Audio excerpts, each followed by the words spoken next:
Welcome to If the Public Only Knew, the show that pulls back the curtain on what it really takes to build and lead a business.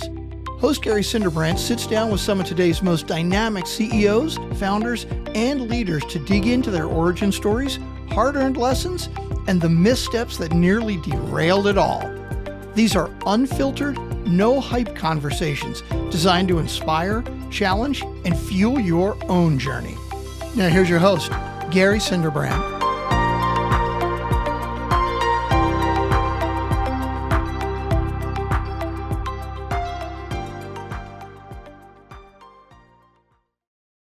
Welcome back to If the Public Only Knew. I'm your host, Gary Cinderbrandt. And today, we have a guest. I'm not quite sure where this is going to go. Kasim Aslam has basically done as many things as I can keep track of from the digital perspective, starting out in digital ad space, growing up well embedded with technology, and evolving from what I can see kind of ahead of what the next best thing might be. We've had some interesting discussions already prior to speaking, but this is a gentleman I think that can more than capably speak for himself. Kasim, welcome to the podcast. It's a pleasure having you on. Gary, thanks for having me. I appreciate you. So let's start with digital ads, your experience with Google. What moved you in that position? And then if you would, walk me through what takes you to your current position as a book publisher. And I want to talk about the book as well as we get there. Yeah, What I should we know? The number one ranked Google Ads agency in the world. When I sold the business in October of 2022, I had $100 million in ad spend under management, 100 employees or 80 employees, and then 20 contractors and vendors that might as well have been employees. And then thousands of clients went through my shop. And it was a privilege in so many ways because, and you'll maybe respect and appreciate this more than anybody, Gary, given what you do. When you spend money on other people's behalf, you get to see everything. So I was, it's a lot like being a CPA in that the hood was up, the kimono was open, and I got to see thousands of businesses and business models from the inside. And when I sold my business, I sold to a SoftBank-backed MarTech company for a low eight-figure sum of money.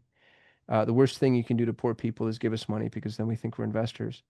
I just ran around building and buying businesses, which is what I do today. And I did it with, armed and equipped with the knowledge I had from my days at Solutions 8, because I know what businesses work, what businesses don't. And it was always shocking to me. A business would approach us from the outside looking in. You'd think to yourself, like, gosh, that's a profitable business. They've got a great model. And they were spending $9 to make 10. And then there'd be something like weird or arbitrary or ugly or stupid or silly, and they're spending $1 and making 50.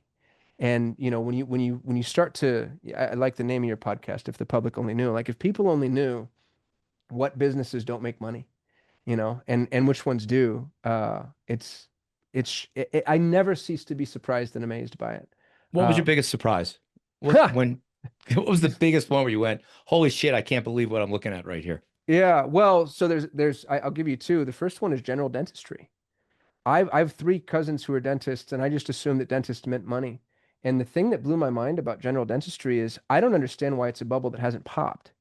Like, when you look at, I'll give you an example. I live in 85258, which is a high-end zip code in Scottsdale, Arizona. And I went and I counted this at one point. There are 36 dentists within walking distance of my home, which means, Gary, I could walk to these dentists, and all of them, with a few exceptions, give free care and cleaning on the first time you come.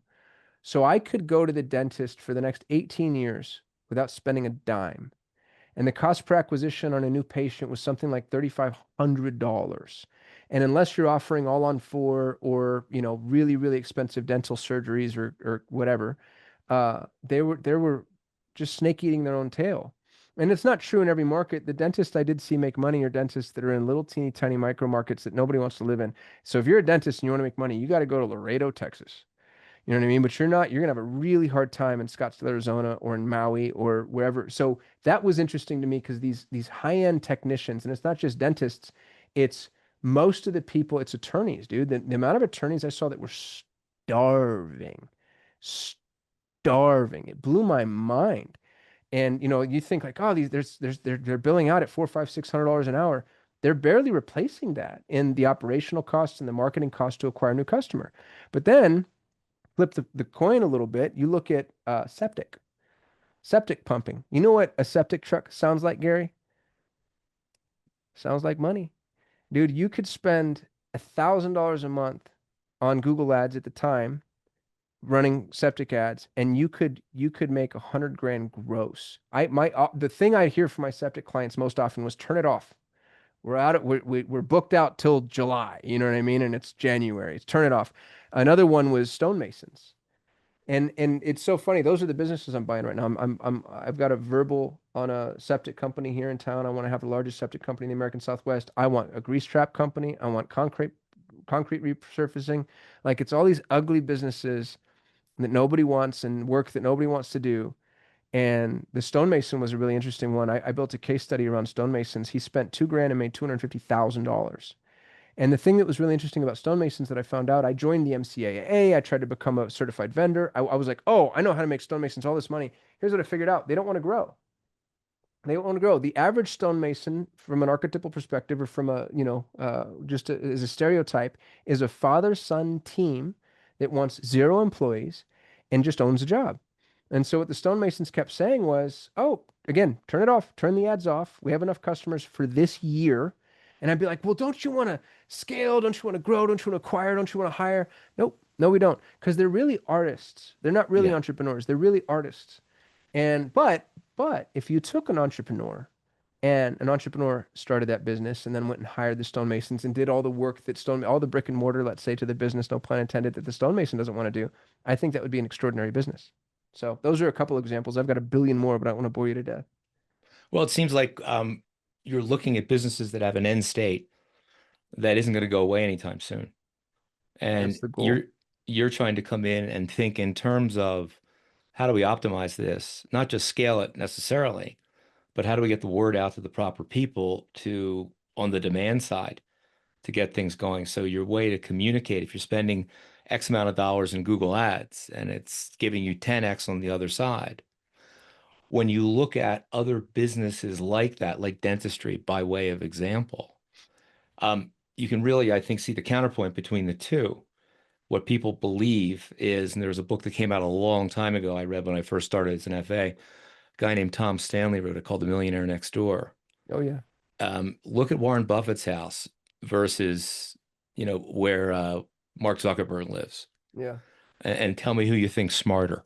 Yeah. So, it doesn't necessarily show all the time. So you can't really, as they say, judge that book by its cover or the profitability of that business. So when you look at businesses like this that you're currently investing in, you mentioned something before that, when a poor person gets money, all of a sudden they're an investor. Um, I had that happen more often than not with clients that came into significant sums of money Mm. that had never had it before. There's an educational process and a learning curve. So I'm sure that not everything you've done since you sold your company was profitable, or was what you would look back on and say, I'm glad I did that again. My thought always was wisdom comes from the ability to be reflective on your worst experiences. So when you sold the company and you had a few bucks in your pocket, what did you do that you wish you hadn't done? You know what's so funny? It's what I didn't do that I wish I had. Okay. Uh, I I had a investing thesis, let's say, and I don't know how offensive I'm going to be to the actual investing advisors, so I'll just lob my grenade at you, and then we can contend with it together. We have thick skin. Fire away. Uh, I knew my exit was going to yield a significant amount of liquidity. I knew what I wanted to set aside. And dude, I make my money in a very risky way. So I'm super conservative when it comes to investing. I bought, to put it in perspective, I bought a bunch of single family homes in Fargo, North Dakota, because Fargo is the most recession proof economy in the continental United States. And I really like single family homes for a bunch of reasons. The tax advantages, the ease of move. It might as well be liquidity in so many ways if you're dealing with property. I don't like real estate syndications anymore because that's one thing that I wish I didn't do. But anyway, backing all the way up, I know I'm going to get this big chunk of money. And I wrote myself an email. I still have the email. It pisses me off. I promised myself there were 3 things I believed in strongly. I believed in gold bullion. I believed in Google stock. And I believed in Bitcoin. And I promised myself I'd put $500,000 in gold bullion. that I'd put $500,000 in Google stock and that I'd put $500,000 in Bitcoin. At the time, gold was at 1,700 an ounce. At the time, Google was sub $100 a share. And at the time, Bitcoin was, I think, at 60 grand. Each of them have at least doubled. Mm-hmm. And the only one I did was the bullion. And I only did half what I promised myself I would do. And it had nothing to do with anything. I still believed in it. But when I sold, I had this year of just like sitting in a bathtub of gasoline lighting matches. Like, and everybody who goes through an exit goes through it, I've heard. And I just got really like depressed and lethargic and slow. And I didn't follow through on the commitments to myself. And so I wish I'd have done that. And it wasn't, I didn't lose billions of dollars, right? But it was just something about betting on myself and taking action on the things that I knew were going to be right for me that I'd wish I'd done. So here's the question I would ask if I were your advisor. You had sufficient capital to pursue any direction in your life you chose, maybe even enough not to work again. Had you made those investments, had those investments been successful, other than the intellectual satisfaction, what would have been the practical outcome? What would you have done with that additional capital? Yeah, it's a good question. And to be honest with you, I'd probably be sitting here sitting on it because you Okay. never sell gold, you never sell Bitcoin, and I'll sell Google someday. But I have a theory as far as Google's positioning right now in the AI market. I think that Google is going to win the AI race in a manner that people would be shocked by. And so all of those things for me aren't earning or yielding their capital preservation. I'm a high earner. I'll do 7 or multi-7 a year for the rest of my life. So, and maybe this is hubris talking, and you feel free to correct me as a professional. I'm not worried about yield. I like preservation that beats inflation, and I think real inflation is 3, 4, 5 times X what people think it is. And I like diversification because I think the dollar is supposed to collapse by now. Like I have no faith in It's our it fiat it's currency. it has been collapsing for Yeah. quite some time. I don't know what the next black swan event is out there. I could go down a path with you for an hour and pick your brain because you're not unlike my investors, by and large, were entrepreneurial, creative, and there was no bullshit. I mean, you had to really tell them what was going on, and if I didn't agree with what they wanted to do, I'd invite them to go someplace else. Yeah. I was hired to get to an outcome. I wasn't, I didn't need anybody's help telling me how to do it because I've been doing it long enough to know what worked and what didn't. Mm, Um, what you're talking about relative to your exit, had you made those investments and lost on each one went to zero, would your life be different? no. Exactly. So then that would be an appropriate intellectual, speculative shot. I'll I'll throw one question at you. How do you define risk? Textbook definition of risk. Man, I have a 10th grade education, so I'm gonna do my best. I would assume the textbook definition of risk is the utilization of resources in an attempt at leveraging a greater outcome while mitigating downside.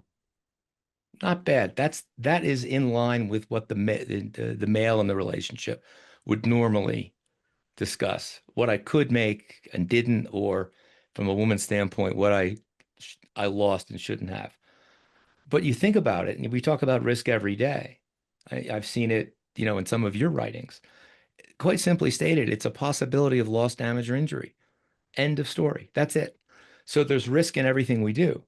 The question is, what can we do as we accumulate more knowledge to mitigate that risk? Are the ways to do it that are obvious? I'll give you one quick example. Then I want to move forward in our timeline. I know we're tight on time, but I've been a pilot most of my life. And to me, yeah, is there more risk flying myself around than being on a commercial airline? Yeah, probably is. So what are the ones that I can mitigate? What are the ones I can get rid of on my Mm, own? And I just go down that right through the checklist. And if there's no matter how small it is, you can't pull over if you're at 8,000 feet.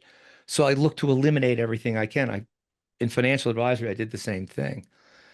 What I guard against was what I would call non-compensatory risk. You're taking a shot, but there's no upside, and the downside could be severe.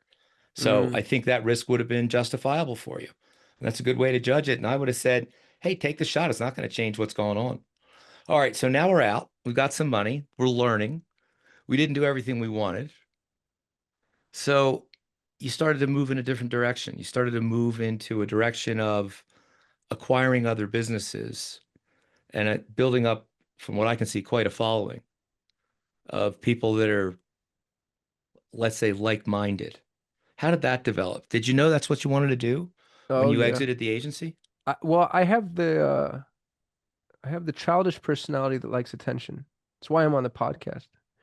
Uh, I like I like speaking, I like teaching, I like leading, I like being on stage, and I like helping people. I think everybody does. And so I started I call it a free forever community. I started a free forever community called 3X Freedom where I teach other people entrepreneurship.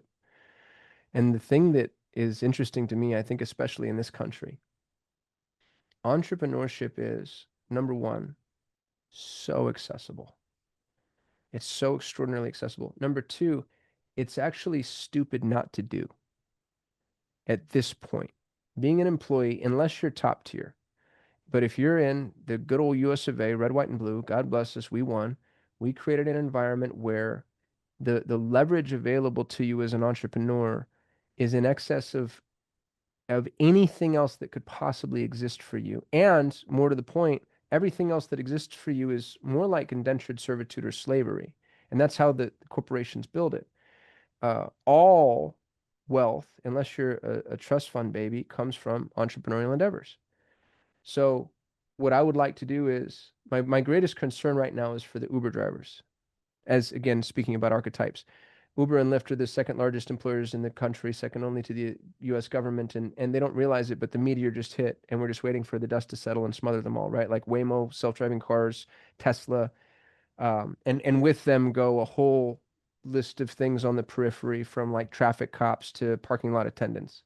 It's the biggest labor collapse in US history, in the worldwide history, waiting to happen. And I think that we can help bridge that by teaching people entrepreneurship. And so I buy businesses, I build businesses, and all of those businesses are built around the hopeful end result of providing meaningful work to people, both domestically and internationally. So you're not of the mind that, look, we know AI is going to cause a fairly disruptive shift. It's going to kind of disintermediate complete industries. I get that part. But as far as half the workforce being obsolete over the next 10 years, I don't know that I necessarily buy that outcome. Oh, I Where do don't think you it's half. I see think it's all. where do you see that? So I think, and this we'll get combative, Gary, but hopefully in a really friendly way. And if two people agree on everything, one of them is unnecessary. So we'll feel free to push back on anything that I say if it's too aggressive. I think people that think the level up is coming are the same people that thought the level up was coming when we outsourced all domestic manufacturing to Asia.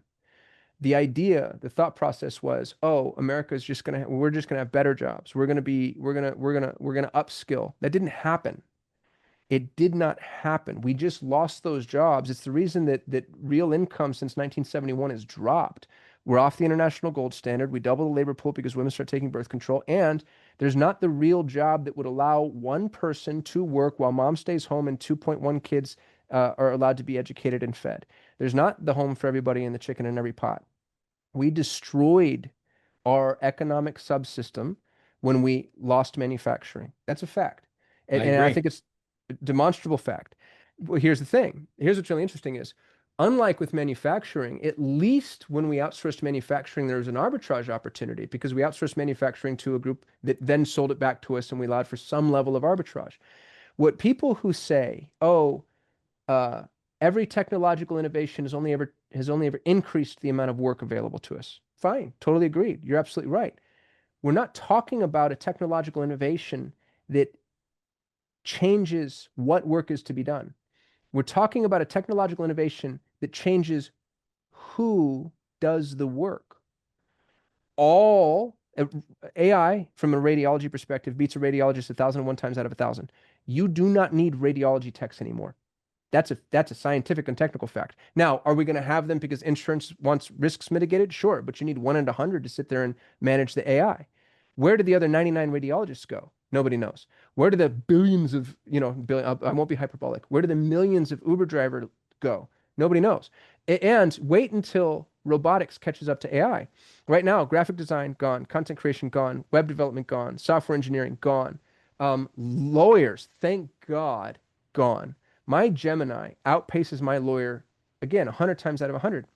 There is nothing left from a productive perspective as soon as robotics catches up. We already have, robots that clean skyscraper windows, robots that clean industrial bathrooms. As soon as robotics catches up to AI, you, me, and the whole rest of the world is superfluous to the economic endeavor. Now, the other thing that happens is we have massive deflationary events. The cost to produce everything drops to damn near zero. We're able to produce more resources than humanity will ever need. And universal basic income becomes a ubiquitous truth. I'm not happy about it. I'm a rabid libertarian, but it's a necessary byproduct that I don't think anybody could argue with. It's the reason that OpenAI funded the largest UBI study ever done, because before they dropped the technology, they wanted to see what kind of impact are we going to have on humanity. And interestingly, I don't think it's a bad thing necessarily. I think the last 2,000 years, let's say 1,000 years, we've left behind some of the most important people in society: writers, authors, musicians, thinkers, creators. So what happens when we're paid to stay home and watch Netflix, which by the way will be nationalized, and maybe not Netflix per se, but that money the government pays for whatever, intellectual satiation they need to put in front of the masses in order to keep us, what is it the Roman, used to say, give them circus and bread and they'll never revolt. So the government will give us our circus and our bread, and entrepreneurs will sit at home killing ourselves because we'll have nothing to do. But it'll be, hopefully, if you want to be optimistic, it's the next renaissance. Because people who want to do things for the sake of themselves, I think, will flourish. I think those people will flourish. But work is done. There's no more work to be done because you have a $1 trillion nuclear powered supercomputer at the fingertips of every toddler who's waddling into preschool. I'm watching my children use AI, and Gary, the shit they can do blows my mind. My 10-year-old coded his own game. We're talking about a multi-six-figure job that my 10-year-old just took away from somebody by coding his own game. Yeah, coding went from 2 million to 2 billion people overnight. Yeah, well, I and know. look at the number of look at the EBITDA. What is it? They just published this. I'll get the specifics wrong, but the gist right. Um, Amazon made 2.5 million EBIT more for every person they laid off. Google made 2 million EBIT more. Meta made 1 million EBIT more. Microsoft made 10.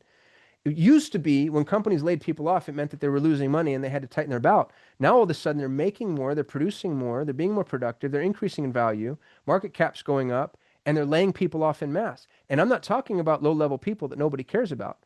This isn't middle America. We could nuke Kentucky and nobody in Washington would give a shit. This is Silicon Valley. And the other thing about it too is what blows my mind is the data is not available or accessible. All I see anecdotally, my Facebook feed, private messengers, in groups that I'm in, are people losing jobs, being downgraded, being what would you say, underemployed. But for some reason, we're not reporting on any of that. Where is that in the news feed? And it's because if we gave people a sense as to the canary that's in the coal mine, I think we'd have mass hysteria and panic. Well, the news feed used to be a lot better when we had 3 networks and people we could believe, but now, your news feed's going to be generated by what you're going to keep your eyes on, as you well know. And it's So all they're not going to show you a confirmation bunch of bias. stories. Of Yeah. course. Absolutely. And recency, it's always going to continue. I don't have anything to push back with because I think I exemplify what you just described. I've always been entrepreneurial. I've always tried and find better ways to do things, but utilizing some agentic approach and some coding assistance, I cannot sit down and write lines of code, but I built an app which people are flipping out about. Mm, Now, do I need an engineer to harden it up? I absolutely do. But I'm going to get this thing in the marketplace probably for less than $500,000 with 4 people. mm, And 10 years ago, I would have had to 10x that just to get a prototype. right. So I completely agree with what you're saying, but I look at this as, you mentioned the arts, you mentioned writing, you mentioned the creative side. Um, had I not been able to bring together a bunch of pretty disparate thoughts including, downloading everything I could find on Carl Jung and then having the AIs go through it and then back testing it. I could have done that with a pen and, 5,000 pieces of paper, but I'd still be working it out. So Right. I look at it that I'm not sure where it goes. I kind of think that it's going to be, I don't think it's going to be a bell curve. I think it's going to be highly weighted on one side, the people that can figure out what to do with how enabling the tech is, and the other side that's hanging out waiting for the singularity and for Skynet to go active. Um, because there are some people, as you know, they want tomorrow to be the same as today, Yeah. Well, they and they're need it just to be the same as today, right? they don't want to rethink it. It's Yeah. like a first impression. Fascinating stuff. I know we're limited on time. I wish we had longer because there's a lot of things I would really like to poke around with you. Um, Talk to me about where you are now. You just published a book. You're thinking about this concept of hiring, which is always a challenge. Let's talk about that a little bit and how people find you and learn more about what you're up to. Yeah. So I mentioned I build and buy businesses. Uh, the luxury I have is the one thing I'm world class at is talent acquisition. And my thesis is this: once you crack talent, there's nothing else for you to do or learn ever for the rest of your life. Right now, from an entrepreneurial perspective, if you have a marketing problem, you need to learn marketing. If you have an operations problem, you have to learn operations. If you have a finance problem, you have to learn finance, et cetera, et cetera, et cetera, et cetera. Even if you hire somebody for that role, unless you're hiring true peak performers, you still have to learn that thing in order to manage that person. If you get really good at talent acquisition, if you get good at, I call it Pareto talent. That's the name of our staffing agency. And you mentioned the Pareto distribution earlier. It's the 20% of people that do 80% of the work, which people don't even understand that to its full degree, especially the fact that it's fractal. When you get good at talent, you don't have to be good at anything else ever for the rest of your life. I have 17 entities that I have meaningful involvement in from an ownership perspective. And all I do is I find an opportunity and then I find the person to execute upon that opportunity and then I get out of their way. And I own techstack.com, architects.com, paretotalent.com, aeo.co. I'm building and buying things to my heart's content because it costs me no time because I've cracked talent. And the thing that I did, and at the risk of sounding arrogant, is I wrote the greatest hiring book of all time. And I'm allowed to say that, Gary, because I didn't actually write it. What I did was study the greats for 20 years and just amalgamate everything they did. So this is stolen work, right? I did what everybody who's smart has ever done, which is I just stole from all this people smarter than me. But I've made it really easy and really accessible. It's 7 steps, and they're all massively counterintuitive. The whole world says use resumes and interviews to hire. I tell you the exact opposite. Every step in the book is the opposite of what you've ever been told in terms of, not just hiring talent, but also managing talent. But if you're willing to suspend disbelief, you're 7 steps away from the greatest hire you've ever made in your entire life. And I'll put my money where my mouth is, which means I'll charge you 0. Your audience can have the book, they can have all the resources, they can have the workbook, they can have the cheat sheet, they can have the audio book. They just go to thehirebook.com. There's no ascension, there's no sales funnel, there's no order bump, there's no upsell, there's no course on the back end I'm trying to sell. My hope is I get to be the reason that the rest of the world begins providing meaningful work to especially folks in emerging nations, but people all over the world. And I think this book is the template to do that. Fascinating. Assume that it is. What does it do for you? Makes me feel warm and fuzzy, man. The thing about being rich, I was a welfare baby. My mom was blind. My dad jumped ship. I was raised by a blind single mother on Social Security disability in Albuquerque, New Mexico. And all poor kids think being rich will make them happy. And, I got rich and I feel safe and I'm pretty happy about being rich, but it's not enough. You know what I mean? Like you want to matter and you want to feel like you've made an impact that's bigger than yourself and you want to help other people. And it's not, I'm not Mother Teresa, dude. It's everybody. Everybody feels that way. This is just the way I'm doing it. I wish everybody felt the way you do. I couldn't agree more. In Judaism, the word is tikkun, leave it better than you found it, Mm-mm. or karma, which I hear different definitions of all the time. But I'm a firm believer in that. And I think it's got a long tail. Well done, you. Thanks for joining. This is fascinating stuff.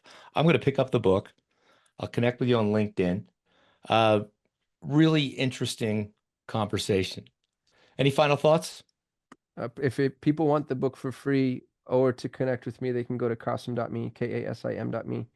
And they can also join my Free Forever community where I teach people entrepreneurship. Kasim, thanks so much for joining today. Appreciate you, And Gary. I'll Thanks be for having me. looking out for you on the other podcast. You're awesome, man. You've been listening to If the Public Only Knew. Our guest today has been Kasim Aslam, Renaissance man.